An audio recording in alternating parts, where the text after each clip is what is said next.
আজ তোমাদের সাথে শেয়ার করব গরমকালে পাতলা মাটনের ঝোল আলু দিয়ে।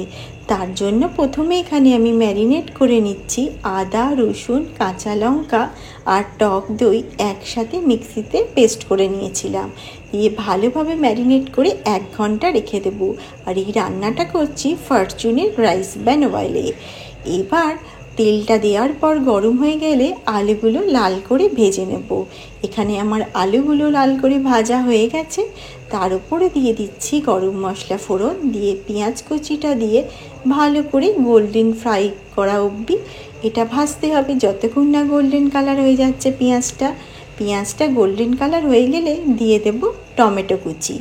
আর আজকে তোমাদের সাথে শেয়ার করছি ফরচুনের রাইস ব্র্যান অয়েলে কী করে তোমরা খুব সুন্দর মাটন কারি বা পাতলা মাটনের ঝোল রান্না করতে পারবে।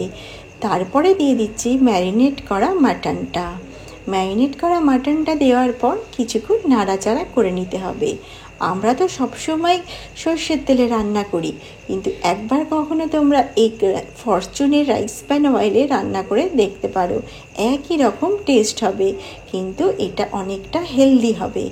এবার দিয়ে দিচ্ছি গরম মশলা, হলুদ গুঁড়ো আর কাশ্মীরি রেড চিলি পাউডার। দেওয়ার পর আবারও ভালোভাবে কষিয়ে নেব, যতক্ষণ না মশলাটার সাথে মাংসটা ভালোভাবে কষে যাচ্ছে আর সুন্দর একটা কালার আসছে। ততক্ষণ গ্যাসের ফ্লেমটা মিডিয়াম রেখে ভালোভাবে নাড়াচাড়া করে কষিয়ে নিয়েছি। এখানে একটা সুন্দর কালার চলে এসেছে। এবার ওপর থেকে দিয়ে দেব সামান্য পরিমাণে চিনি আর পরিমাণ মতো নুন, দিয়ে আবারও ভালোভাবে নাড়াচাড়া করে কষিয়ে নেব। এখানে গ্যাসের ফ্লেমটা লো রেখে। এখানে কিন্তু চর্বিটা আমি আলাদা করে তুলে রেখেছি, চর্বিটা কিন্তু কষানোর সময় দিইনি। এখানে ভালোভাবে কষানো হয়ে গেছে, একদম তেল ছেড়ে এসেছিল মাটন থেকে। তারপরে আলুটা দিয়ে নাড়াচাড়া করে পরিমাণ মতন জল দিয়ে দিচ্ছি। যেরকম পাতলা ঝোল তোমরা পছন্দ করবে মাটনের আলু দিয়ে, সেই রকম অনুযায়ী এখানে জলটা অ্যাড করবে। জলটা অ্যাড করার পর গ্যাসের ফ্লেমটা হাই করে দিতে হবে, যতক্ষণ না জলটা ফুটে উঠছে, সুন্দর একটা গন্ধ বেরোচ্ছে। এখানে আমি ওপর থেকে দিয়ে দিয়েছি ভালো পরিমাণের জল, যাতে মাটনটা আর আলুটা পুরোপুরি ডুবে যায়।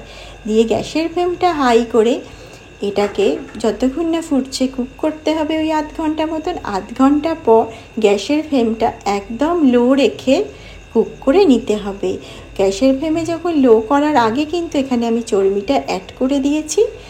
এবার গ্যাসের ফ্লেমটা লো করে ঢাকা দিয়ে কুক করে নেব আরও 1 ঘন্টা মতন। 1 ঘন্টা কুক করলেই গরম গরম পাতলা আলু দিয়ে মাটনের ঝোল রেডি।